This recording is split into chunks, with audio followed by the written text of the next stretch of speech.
കേരളത്തിലെ ഒരു പെങ്കൊച്ചിനെ ബീഫ് തീറ്റിക്കാൻ എന്തിനാടാ മലരന്മാരെ 4 പേരും കൂടി ഉണ്ടാക്കിയിട്ട് അവൾ ഇല്ലല്ല, തിന്നത്തില്ല. ഞങ്ങൾ മലയാളികൾ തിന്നത്തില്ല. ഞങ്ങൾക്ക് ബീഫിന്റെ കൂട്ടത്തിൽ പൊറോട്ട എന്ന് പറയുന്ന ഒരു ഐറ്റം കൂടി വേണം. അതെടുത്ത് അവളുടെ മുമ്പിലേക്ക് വെച്ച് കൊടുത്തിട്ട് 4 പേരും അങ്ങ് മാറി നിന്നിരുന്നെങ്കിൽ അവൾ ചുമ്മാ ഇരുന്ന് തിന്നേനെ, വീണ്ടും ചോദിച്ചേനെ. അതാണ് മലയാളികൾ. ഇതാ നോർത്ത് ഇന്ത്യൻ പുണ്ടകളോട് ആരെങ്കിലും ഒന്ന് പറഞ്ഞു കൊടുക്കുക. ഹിന്ദി പറഞ്ഞു കൊടുക്കണം. അവന്മാർക്ക് മലയാളം അറിയത്തില്ല. അവന്മാർക്ക് അറിയാവുന്ന മലയാളം നമ്മുടെ ശാലിനി ഉണ്ണികൃഷ്ണന്റെ അപരാധമാണ്, മലയാളമല്ല. സോ ഹിന്ദിയിൽ പറഞ്ഞു കൊടുക്കണം. പിന്നെ ഞാൻ ആലോചിക്കുന്നത്, ഈ പരിപാടിയൊക്കെ കേരളത്തിൽ എവിടെയാണ് നടക്കണമെന്ന് അറിഞ്ഞിരുന്നെങ്കിൽ അങ്ങോട്ടേക്ക് താമസം മാറാമായിരുന്നു. കാര്യം എൻ്റെ നാട്ടിലൊക്കെ ബീഫിന് ഇപ്പം 400 to 450 രൂപയുടെ ഇടയിൽ വിലയായിട്ടുണ്ട്. അത് നമുക്ക് അഫോർഡ് ചെയ്യാൻ പറ്റുന്നതിനേക്കാൾ കൂടുതലാണ്. നിങ്ങളുടെ നാട്ടിൽ എത്രയാണെന്ന് നിങ്ങളുടെ നാടും ബീഫിൻ്റെ വിലയും കമൻറ്റ് ബോക്സിൽ ഇടണം കേട്ടോ, മറക്കരുത്. ലാസ്റ്റ് ഇട്ടാൽ മതി വീഡിയോ മൊത്തം കണ്ടിട്ട്. ഇതിൻ്റെ ഫസ്റ്റ് പാർട്ടിന് 2 നാഷണൽ അവാർഡാണ് കിട്ടിയത്. ഇതിന് ഒരുപാട് നാഷണൽ അവാർഡ് കിട്ടാനുള്ള പരിപാടിയൊക്കെ അണ്ണന്മാരെന്തായാലും ഒപ്പിച്ച് വച്ചിട്ടുണ്ട്.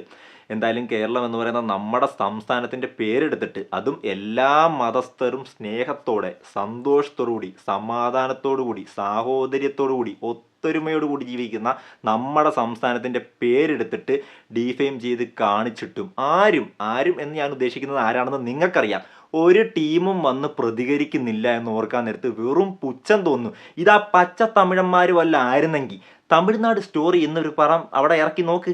ഈ കഥയായിട്ട് അവന്മാർ കത്തിക്കും തിയേറ്റർ. അവിടെ എന്നല്ല, ഇന്ത്യയിൽ ഒരു സ്ഥലത്തും അവന്മാർ ഇറക്കിപ്പിക്കത്തില്ല. ഇനി ഇതിൻ്റെ ടീം കൊണ്ടുപോയി അമേരിക്ക റിലീസ് ചെയ്യുകയാണെങ്കിൽ അവിടെയും പോയി പ്രതിഷേധിക്കും. അതാണ് ഗ്രീൻ പീസ് പിള്ളേർ. അക്കാര്യത്തിൽ പച്ച തമിഴന്മാരെ കഴിഞ്ഞിട്ടേ വേറെ ആരും ഉള്ളു. പക്ഷെ നമുക്ക് എന്താണെന്നറിയാൻ പാടില്ല, നമുക്കല്ല ഇവിടുത്തെ ടീമിന് അതിനുള്ള നട്ടലില്ലാതെ പോയി. പിന്നെ ഇതൊന്നുമല്ല നമ്മുടെ സബ്ജക്റ്റ്. കേരള സ്റ്റോറി ആവശ്യമാണോ? കേരള സ്റ്റോറിയുടെ കണ്ടന്റിന് എന്തെങ്കിലും പ്രാധാന്യമുണ്ടോ? കേരള സ്റ്റോറി പാർട്ട് 1 എന്തുണ്ടാക്കി, പാർട്ട് 2 ഇനി എന്തുണ്ടാക്കും? നമുക്കൊന്ന് പോയാലോ? Hello cinephiles, welcome to touch my life. IS നിങ്ങൾക്ക് ഒട്ടുമിക്കവർക്കും ഇതിൻ്റെ ഫുൾ ഫോം അറിയാമെന്ന് ഞാൻ വിശ്വസിക്കുന്നു. അറിയാൻ പാടില്ലാത്തവർക്കായിട്ട് ഞാൻ പറഞ്ഞുതരാം. Islamic state of Iraq and Syria എന്നാണ് ഇതിൻ്റെ ഫുൾ ഫോം. ഇവരുടെ ഐഡിയോളജി എന്ന് പറയുന്നത് ബ്രൂട്ടലാണ്. ബ്രൂട്ടൽ എന്ന് പറയുന്നത് ഭയങ്കര തീവ്രമാണ്. ലോകത്തുള്ള എല്ലാ മുസ്ലിങ്ങളുടെയും അധികാരം, അത് മതപരമായും പൊളിറ്റിക്കൽ പരമായും ഇവരുടെ കയ്യിലേക്ക് വന്നു ചേരണം. ഇതാണ് ഇവരുടെ ആഗ്രഹം, ഈ ISൻ്റെ. ഇത് വിവരമുള്ള ഏതെങ്കിലും മുസ്ലിം അംഗീകരിക്കുമെന്ന് നിങ്ങൾക്ക് തോന്നുന്നുണ്ടോ? അവർക്ക് അറപ്പാണ്, വെറുപ്പാണ്, അംഗീകരിക്കത്തില്ല. ഞാൻ ഇങ്ങനെ പറയുമ്പോഴും ഒരു കൂട്ടരുണ്ട്. വിവരമുള്ളവർ അംഗീകരിക്കില്ല, വിവരമില്ലാത്തവർ അപ്പോഴും ഉണ്ട്. മതഭ്രാന്ത് തലക്ക് പിടിച്ച് പ്രാന്തായവർ, അവരംഗീകരിക്കും. അവരംഗീകരിച്ചതിൻ്റെ ഭാഗമായിട്ടാണ് കേരള സ്റ്റോറി പാർട്ട് 1 എന്ന് പറയുന്ന പടം ഇവിടെ റിലീസായത്. ഇതാണ് എൻ്റെ അഭിപ്രായം. പക്ഷേ അത് തെളിയിക്കാൻ വേണ്ടി ഞാൻ കുറച്ച് കാര്യങ്ങൾ കൂടി പറയാം. ഇന്ത്യയിൽ ഏറ്റവും കൂടുതൽ ആളുകൾ ISലേക്ക് റിക്രൂട്ട്മെൻറ്റ് നടത്തിയേക്കുന്നത് കേരളത്തിൽ നിന്നൊന്നുമല്ല. അങ്ങനെയാണെന്ന് ഒരുപാട് പേര് പറയുന്നുണ്ട്. അതിന് വ്യക്തമായിട്ടുള്ള സോഴ്സോ കാര്യങ്ങളൊന്നുമില്ല. ഞാൻ ChatGPTയോടും ഗൂഗിളിനോടൊക്കെ ചോദിച്ചു നോക്കി. അവരൊന്നും പറയുന്നത് അങ്ങനെയല്ല എന്നാണ്. ChatGPT എന്നോട് പറഞ്ഞത് തമിഴ്നാട്ടിൽ നിന്നാണെന്നാണ്. 2nd പ്ലേസിൽ ഉത്തർപ്രദേശ് ഉണ്ട്, 3rd പ്ലേസിൽ നമുക്കുണ്ട്. നമുക്ക് അപമാനിക്കാം, അക്കാര്യത്തിൽ അപമാനിക്കാനുള്ള വകുപ്പുണ്ട്. പിന്നെ എന്തുകൊണ്ടാണ് കേരളത്തിനെ ചുറ്റിപ്പറ്റി ഈ ഒരു വിഷയവുമായിട്ട് ബന്ധപ്പെട്ട് ഒരുപാട് ന്യൂസും മീഡിയ അറ്റൻഷനും വരുന്നതെന്ന് ചോദിച്ചു കഴിഞ്ഞാൽ അതിനും വ്യക്തമായിട്ടുള്ള ഉത്തരവുണ്ട്. ISലേക്ക് ഇന്ത്യയിൽ നിന്ന് ഏറ്റവും കൂടുതൽ റിക്രൂട്ട്മെൻറ്റ് നടന്നേക്കുന്നത് 2016 to 2018 ടൈമാണ്. ഇതാണ് പീക്ക് ടൈം. ISലേക്ക് പോയേക്കുന്ന അല്ലെങ്കിൽ IS ലിങ്ക്ഡ് ആയിട്ടുള്ള കണക്ഷൻസും കേസുകളും ഒക്കെ ഒരുപാട് വന്ന സമയം.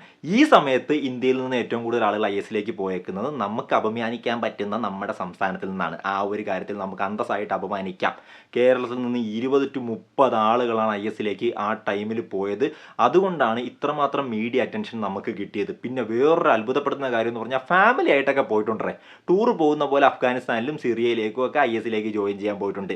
അത് മീഡിയ അറ്റൻഷൻ അടുത്ത ലെവലിലേക്ക് കൊണ്ടുപോയി വെച്ചു. അപ്പം അങ്ങനെയാണ് നമുക്ക് ആ ഒരു പദവി കിട്ടിയത് കേട്ടോ. അത് ഇവർ സിനിമയിലേക്ക് യൂസ് ചെയ്തു. അവർ നല്ല രീതിയിൽ യൂസ് ചെയ്തു. പക്ഷേ സിനിമയിലേക്ക് വരാൻ നേരത്തെ ഇവന്മാർ കാണിച്ചു കൂട്ടിയത് കുറച്ച് കൂടുതലാണ്. 30,000-ഓളം ആളുകൾ കേരളത്തിൽ നിന്ന് പോയിട്ടുണ്ടെന്നാണ് പറയുന്നത്. അതും സ്ത്രീകൾ കൺവെർട്ട് ചെയ്യപ്പെട്ട്. അതൊക്കെ അതിൻ്റെയൊക്കെ രേഖ ഇതിൻ്റെ പ്രൊഡ്യൂസറിനോട് ചോദിച്ചു കഴിഞ്ഞാൽ അവനിങ്ങനെ കൈ കാണിക്കും. ഇതാണ് ആ രേഖ, വേണമെങ്കിൽ കണ്ടോളാൻ പറഞ്ഞ്. അതല്ലാണ്ട് അവൻ്റെ തെളിവ് കാര്യങ്ങളൊന്നും കാണത്തില്ല. എങ്കിലും അങ്ങോട്ടേക്ക് പോയേക്കുന്നവരുടെ ഭർത്താക്കന്മാരൊക്കെ മരിച്ചുപോയി കേട്ടോ. മരിച്ചിട്ട് ഇപ്പോൾ അഫ്ഗാൻ ജയിലിൽ എന്തോ കിടക്കണമെന്നാണ് ChatGPT പറയുന്നത്. ആ കൂട്ടത്തിൽ ഒരുപാട് പേരുണ്ട്. നമ്മുടെ ഇവിടെ നിന്ന് മറ്റേ ഈ കേരള സ്റ്റോറി സിനിമയ്ക്കകത്ത് കാണിക്കുന്ന ഈ പെൺപിള്ളേരുണ്ടല്ലോ, അവരെ പോലെ തന്നെയുള്ള ആളുകൾ ഇവിടെ ഉണ്ടായിരുന്നു. ഒരു ഫാത്തിമയായ ഞാൻ നോക്കട്ടെ, ഒരു ഫാത്തിമയായ നിമിഷയും ഒരു ഐഷയായ സോണിയ സെബാസ്റ്റ്യൻ, ഒരു മെറിൻ ജേക്കബ്, അപ്പോൾ ഇവരൊക്കെ ഉണ്ട്. അപ്പോൾ ഇതൊക്കെയാണ് സിനിമയിൽ കണക്ട് ചെയ്ത് കാണിച്ചേക്കുന്നത്. അപ്പോൾ കുറേ കാര്യങ്ങൾ സത്യമാണെന്ന് ചോദിച്ചു കഴിഞ്ഞാൽ ഇവിടെ നടന്നിട്ടുണ്ട്. പക്ഷേ കൂടുതലും എക്സാഗ്രേറ്റ് ചെയ്ത് അവന്മാർ വലിയൊരു സംഭവമാക്കിയാണ് നമ്മുടെ മുമ്പിൽ കൊണ്ട് അവതരിപ്പിച്ചത്. അതുകൊണ്ട് നമ്മൾ അവരെ അന്തസ്സായിട്ട് ബഹിഷ്കരിച്ചു. ബഹിഷ്കരണം കൊണ്ട് വല്ല പ്രയോജനം ഉണ്ടായ? ഒരു പ്രയോജനം ഉണ്ടായിട്ടില്ല. ഒരു പ്രയോജനം ഉണ്ടായില്ല എന്ന് പറഞ്ഞാൽ ഒരു പ്രയോജനം ഉണ്ടായില്ല. ഈ പടത്തിൻ്റെ കേരള സ്റ്റോറി പാർട്ട് 1ൻ്റെ ബഡ്ജറ്റ് എന്ന് പറയുന്നത് 20 to 35 കോടിയാണ്. അതിൻ്റെ ഇടയ്ക്കെടുത്തൊരു പടം കേരളത്തിലെ ആളുകൾ ബഹിഷ്കരിച്ച് കേരളത്തിൽ നിന്ന് ലക്ഷങ്ങൾ പോലും കളക്ഷൻ കിട്ടിയില്ലെങ്കിലും 300 കോടി വേൾഡ് വൈഡ് കളക്ഷൻ കിട്ടി. അപ്പം അവരവിടെ വിജയിച്ചു, പടം ഇറക്കിയവർ വിജയിച്ചു. പക്ഷേ കേരളത്തിൽ അത് വെച്ച് എന്തെങ്കിലും ഉണ്ടാക്കാൻ പറ്റിയെന്ന് ചോദിച്ചു കഴിഞ്ഞാൽ ഒന്നും ഉണ്ടാക്കാൻ പറ്റില്ല. ഇനി സെക്കൻഡ് പാർട്ടിലേക്ക് വരുമ്പോഴത്തേക്കും ഇവന്മാർ എന്തുണ്ടാക്കും? 500 കോടി മിനിമം വേൾഡ് വൈഡ് ബോക്സ് ഓഫീസിൽ ഉണ്ടാക്കും. അപ്പോഴും കേരളത്തിൽ നിന്ന് ചിലപ്പോൾ 1 കോടി പോലും ഉണ്ടാകത്തില്ലായിരിക്കും. അവിടെ നമ്മൾ വിജയിച്ചു എന്ന് പറഞ്ഞാൽ നമ്മൾ വിജയിച്ചില്ല, നമ്മൾ പരാജയപ്പെട്ടുകൊണ്ടിരിക്കുകയാണ് ഇപ്പോഴും.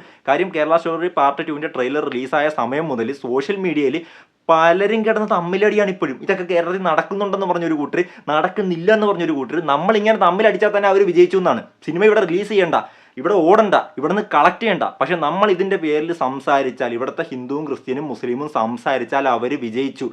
അത് തന്നെയാണ് അതിൻ്റെ അർത്ഥം. അങ്ങനെ അവരെ വിജയിപ്പിക്കാൻ പാടില്ല ഗൈസ്. നമ്മളൊക്കെ ഒന്നാണ്. കാര്യം മതമുണ്ട്, മതം എല്ലാവരുടെയും ഉള്ളിലുണ്ട്. അതില്ലാതാകാൻ ഇനിയും വർഷങ്ങളെടുക്കും. എങ്കിലും കേരളത്തിൽ ഇപ്പോഴത്തെ ഒരു തലമുറ ചിന്തിക്കുന്നത് മതം പ്രാന്തായിട്ട് കൊണ്ടു കിടന്ന് ഇന്ന മതത്തിലുള്ള ആളെ ഞാൻ കല്യാണം കഴിക്കത്തുള്ളൂ, ഇന്ന മതമായിട്ടേ ഞാൻ കൂട്ടുകൊടുത്തുള്ളൂ, അങ്ങനെ നടക്കുന്നവരൊന്നുമല്ല. എല്ലാവരും മിക്സറായിട്ടാണ് ജീവിച്ചുകൊണ്ടിരിക്കുന്നത്. അതുകൊണ്ട് തന്നെ ഇനിയുള്ള ജനറേഷനിലെ പിള്ളേർ അവർക്ക് ഇഷ്ടമുള്ളവരെ കല്യാണം കഴിക്കും. മതമൊന്നും അവർ നോക്കത്തില്ല, കല്യാണം കഴിക്കും, ഹാപ്പിയായിട്ട് ജീവിക്കും. അങ്ങനെ ഒരു മിക്സഡ് കൾച്ചർ ഡെവലപ്പ് ചെയ്ത് വരാൻ നേരത്ത് ഇന്ത്യയിലെ മൊത്തം പ്രശ്നം തീരും. അതുവരെ ഈ പ്രശ്നങ്ങളൊക്കെ ഇവിടെ കണ്ടിന്യൂ ചെയ്യും. പക്ഷെ നമ്മുടെ ഫോക്കസ് എന്തിലായിരിക്കണം? നമ്മുടെ ആ ഒരു ഒത്തൊരുമ, അത് കീപ്പ് ചെയ്ത് പോകുന്ന ഒരു പടം കൊണ്ടെന്ന് അതിനെ തകർക്കാൻ ആർക്കും പറ്റത്തില്ല, നമ്മൾ സമ്മതിക്കത്തില്ല. ഇനി ഒരു കാര്യം കൂടി പറഞ്ഞേക്കാം, ലാസ്റ്റായിട്ട് പറയുവാണ്.